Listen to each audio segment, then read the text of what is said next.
Hi, my name is Kylie John Clark from Woke House, San Antonio. I'm gonna send out a message today on the path of the Bodhisattva, maybe the randomness on the path of the Bodhisattva. So, if anybody knows anything about Woke House, San Antonio, we're a friend of Shanti Deva and the path of the Bodhisattva, or the way of the Bodhisattva. In fact, that's probably all we talk about for the last year and a couple of months that we've been open. We dig down into what Shanti Deva was trying to tell us about becoming baby bodhisattvas, as Pema Chodron says, and the difficulty of the path of keeping your heart open. And just something that I've been thinking about recently because of my own struggles, my own journey of trying to live up to Shanti Deva's expectations of having that flash of awakening, the flash of loving kindness, keeping my heart open to generosity and not closing down and not shutting down to the world, being present with people around me and being present with my life, being present with my heart. And it's been a difficult journey. It always has been. I think that we deal with stressors and triggers. That just means things press our buttons, right? And so I'm constantly dealing with things pressing my buttons and bringing up the karma of my past. And what I mean by that is, if my current wife says or does something that reminds me of something that my first wife did, then almost unconsciously I go into this reactionary mode. And I don't always know that I'm reacting to a stressor or a trigger. I don't always recognize that it's some unresolved karma from the past. Same thing as if you've been bullied at all in your life or made fun of. If you see any type of meanness or closed-mindedness or anything discriminatory or somebody being pushed out of the circle, then that's a stressor and a trigger from your own life. And it takes you back subconsciously to times that you've been made fun of or pushed out of the circle or bullied, and you lash out at people for being closed-minded. You lash out at people for not being compassionate. You lash out at people for being blind to the truth. But your reaction is being closed-hearted and closed-minded and not reacting with compassion and not reacting out of an awakened nature. Suddenly you have the blinders on, and so your reaction is very much the same way. You can be a bully to the bully. You can lack patience to the person that is not showing patience. You can discriminate against the discriminator, right? And so I really think that the path of the Bodhisattva is a path from the heart to the head and back. We're always fluctuating from our heart to our head, and that is the true path of the Bodhisattva. And we react from the karma of this current life, and we react from the karma that we've created in all the previous lives. And so we're blown by the winds of karma. And that's just a way of saying that we're constantly drawing on our past to make decisions in the present. And while we're learning things along the way, there are stressors and triggers that compel us to act in ways that are not in line with the Bodhisattva ideal. And so we come from a place of wanting to do good and wanting to come from a place of love, but constantly being buffeted by all this past drama and trauma, and we don't always make the best decision. And so we're always somewhere on this path between the head and the heart. And a lot of times we talk about in social work that sometimes the bigger our heart gets, the smaller our brain gets. And so sometimes we're working with somebody and we find ourselves doing for them what they can do for themselves, or they should be doing for themselves, which is a mistake, because we're robbing people of the power of fixing their own problems. We're robbing the people from the experience of figuring things out on their own, and we're robbing people of the tremendous opportunity that struggle provides, and the accomplishment of doing it on their own, maybe with some assistance, maybe with some guidance, maybe with some companionship, but they have to be in the driver's seat and we're in the passenger seat just along for the ride. And so in social work, we often talk about sometimes your heart gets so big that it's unhealthy. You're no longer thinking logically about the bigger picture as you're doing everything for somebody. And at the end, you've dragged them across the finish line and they didn't put any work into it. And so as soon as you leave, they get up and run as fast as they can away from the finish line because they had no skin in the game. And then the next time they have a problem, they have to come to you or somebody else to fix that problem or solve that problem because they didn't have the experience of learning how to solve problems on their own. And it's a common problem. And it comes from a place of love and wanting to help people and wanting to see people succeed. But then there's the reverse of that, and that is your mind getting so big that your heart gets really small. And I suffer from that daily. It's like my heart gets cold, especially when I'm triggered and I'm stressed and somebody presses my buttons, and maybe someone comes to me with a lot of needs and they're looking to me for the answers, and I know that I don't have any answers. I know that I have only resources and suggestions and things that I've done in my life to accomplish some of these or reach some of these goals. But I can share my life experience with people, but that doesn't necessarily mean it's right for them. I can share resources for people, but I don't know which is the right resource for them. I only know the ones that I've tried and the ones that I've used and the ones that have worked and the ones that didn't work for me. And so sometimes when somebody comes to you in any way, even in a relationship with a husband or a wife or a friend, and suddenly you're put in this place of feeling their trauma or their struggle or their sadness or their depression, my own buttons are pressed.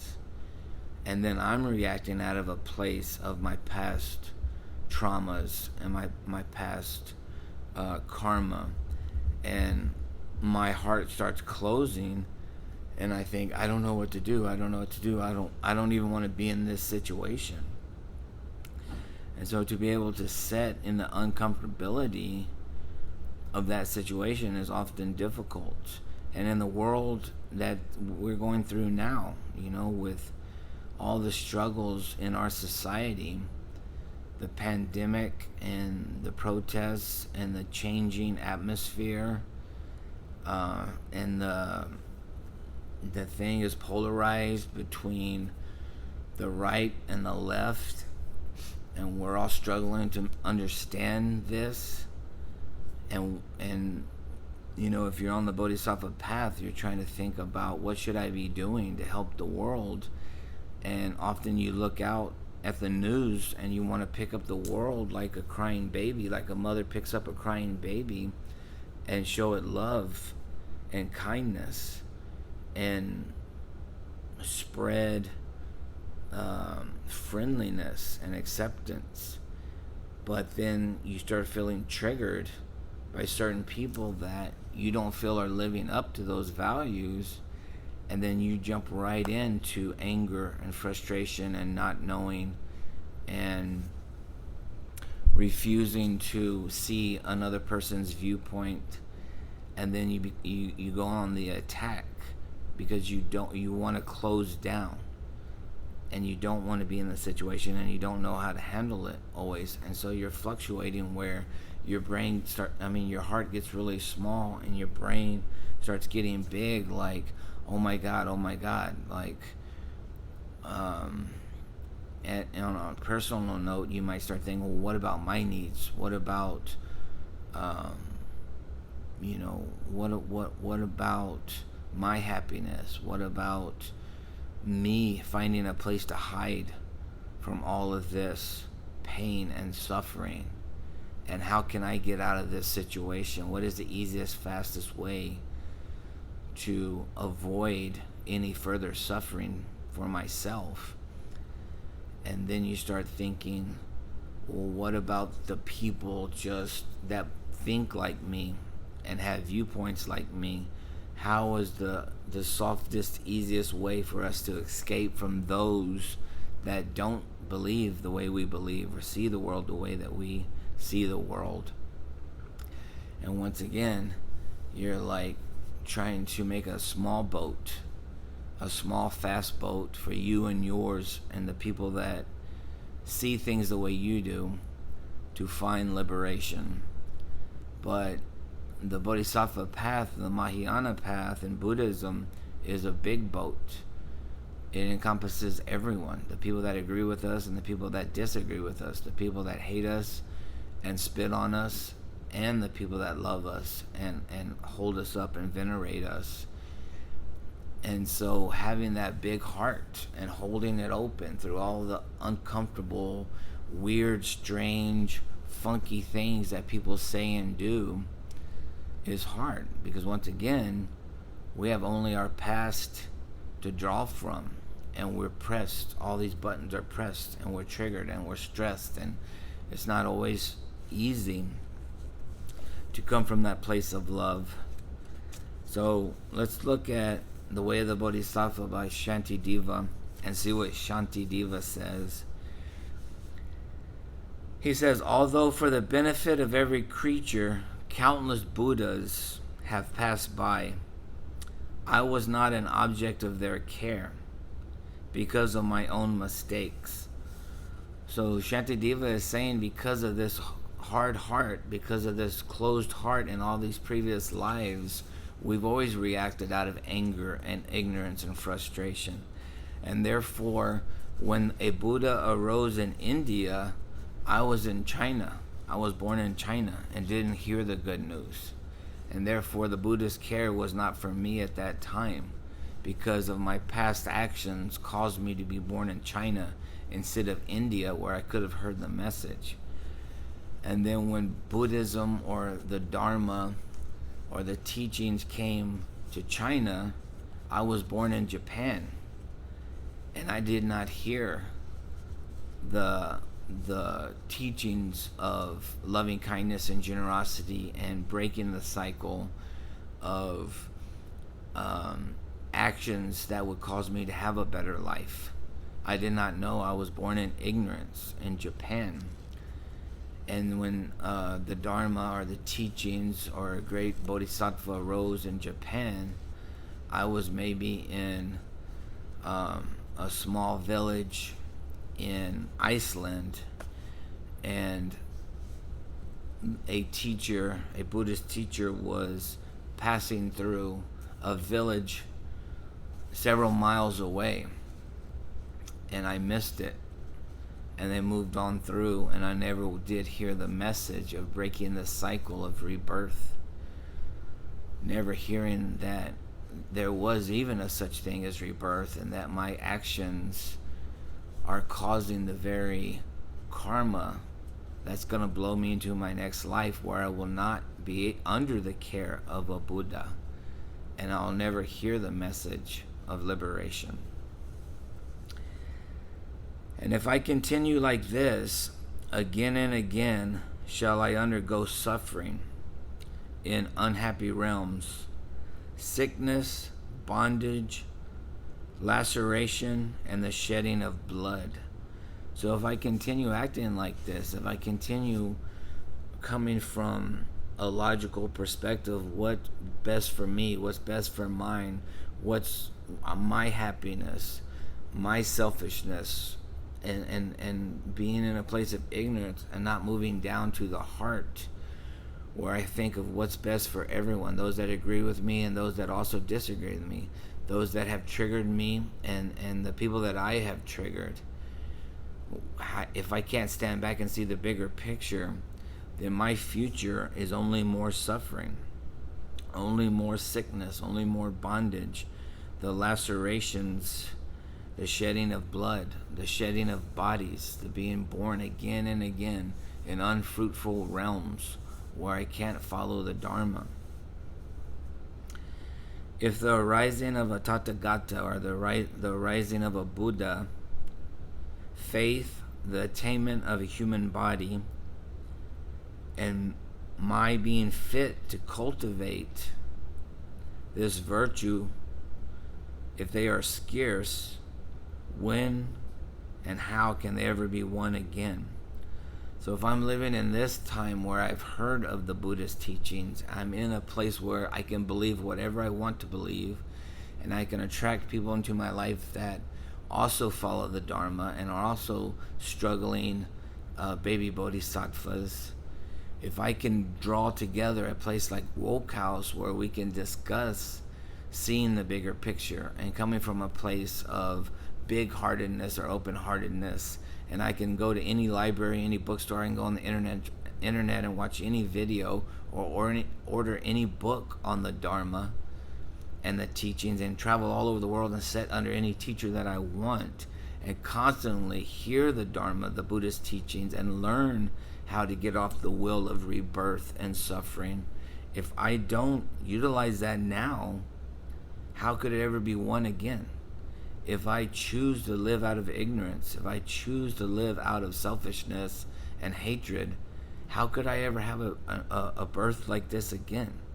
I mean, I'm like Willy Wonka's chocolate factory, you know. I'm like little Charlie that got the golden ticket. I'm blessed to be in a place where I can follow the Dharma and open my heart and learn these things. Because if I don't, there's no telling what my next life is going to look like. Although today I am healthy, well-nourished, and unafflicted, life is momentary and deceptive. The body is like an object on loan, but for a minute.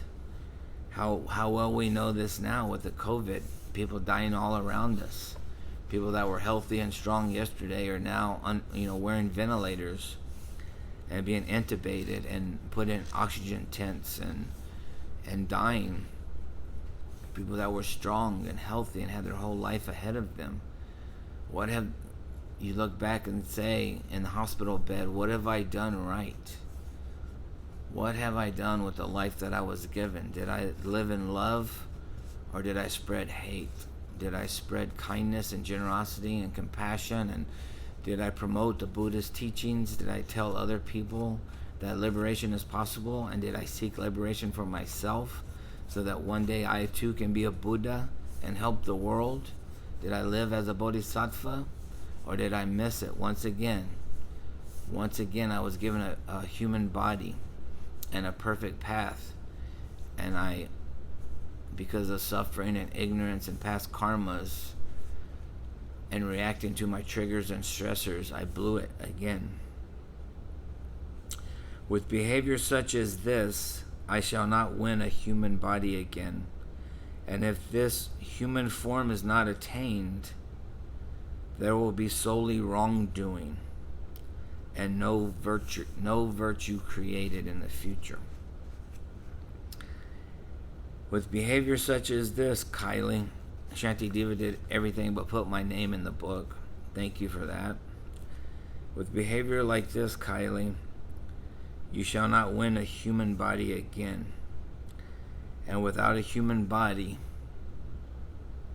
there will solely be wrongdoing created in your future and no virtue created. Creating merit and creating virtue is when you're doing something that's right, even when no one is looking. When you find a bug crawling in your house and you go get a little cup or a glass and you scoot it into that cup and put it outside instead of stepping on it. It's when nobody's watching and you stop and help somebody.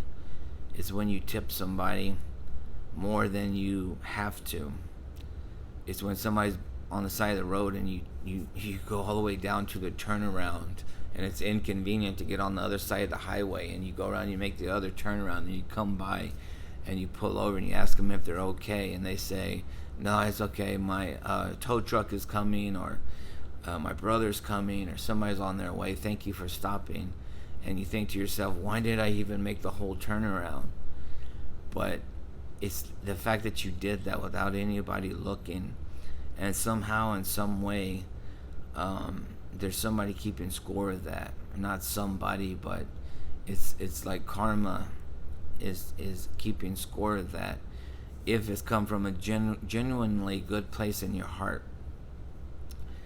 The fact that you had this flash of bodhicitta, this flash of loving kindness, this flash of, what if it was me on the side of the road?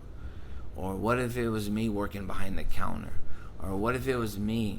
This guy told me one time that a lady made at Starbucks made his coffee wrong, and he went there all the time and ordered the same thing, and when he gets the coffee, he tastes it and it was made wrong, and he took it over there and he threw it across the counter, and it burst all over the wall, and he started cussing her out, and he was proud of this kind of behavior.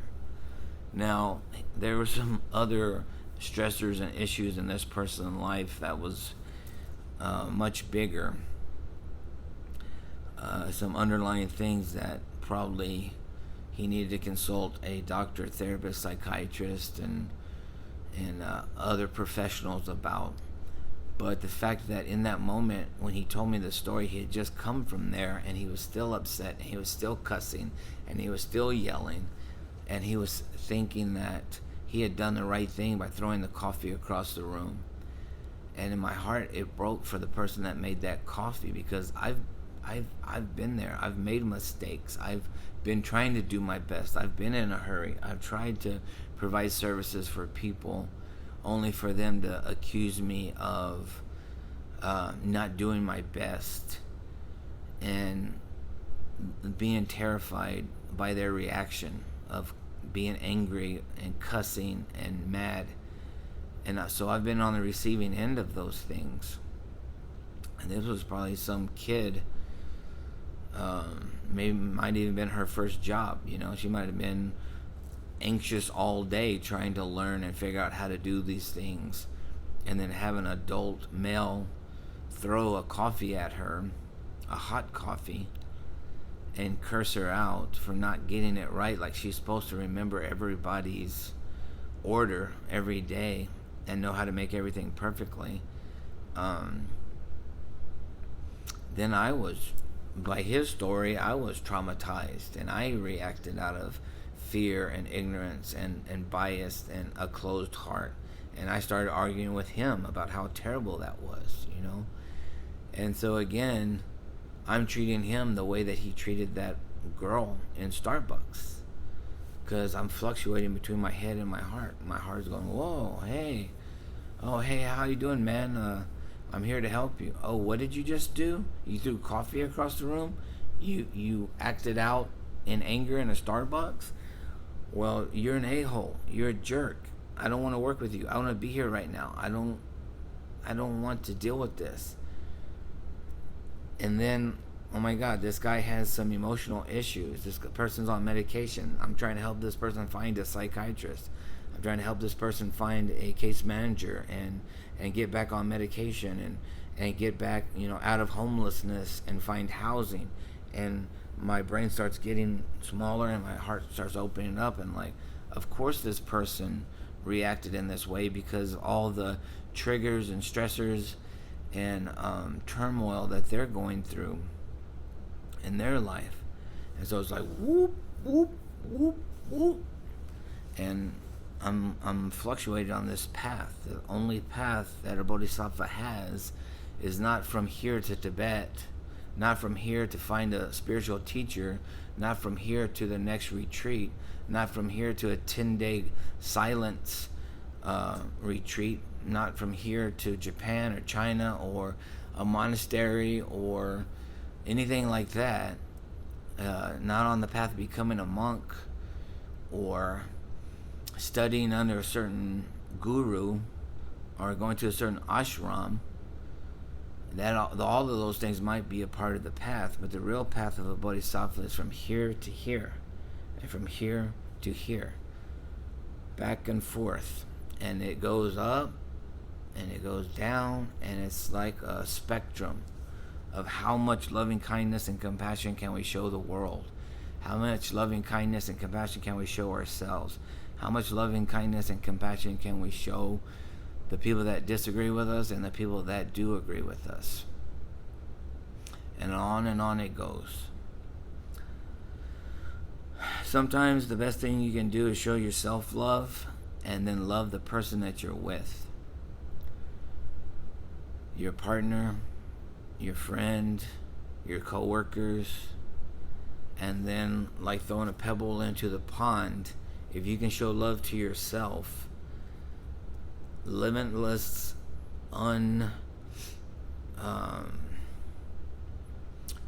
incredible love and kindness to yourself, and stop beating yourself up and stop calling yourself names and stop judging yourself and stop thinking that you've done everything wrong, and just open up your heart to yourself and then to the person in your life, your friends, your family, your coworkers, your partner, your sister, your brother, your mom, your dad, and then the ripple goes out to the people in your neighborhood, to your town, to your city, to your country, all around the world, until you're able to hold your heart open and still think logically enough to do the next right thing. So I really don't know where I'm going with all this. As usual, welcome to Woke House. It's just some of the things that I've been dealing with personally. If you're ever in San Antonio, stop by Woke House. We're open every Saturday at 10 a.m. We sit in a circle and we do some Buddhist chants. Everyone here doesn't recognize or identify as Buddhist. A lot of people are Christians or atheists or have no belief, undecided, undeclared. But we do some Buddhist things here. And we talk about real things. We talk about real life. We talk about real struggles. And we sit in a circle where there's no guru, there's no teacher, there's no leader. And we're just open and honest and try to find what is the best path forward from here to here. All right, well, happy Saturday. I love you. If you're interested in any of my books, you can go to Amazon and type in Kylie John Clark. We have a YouTube channel. I think it's Woke House something. All right. Anyway, love yourself. Love the one you're with. Love your city. Love the world.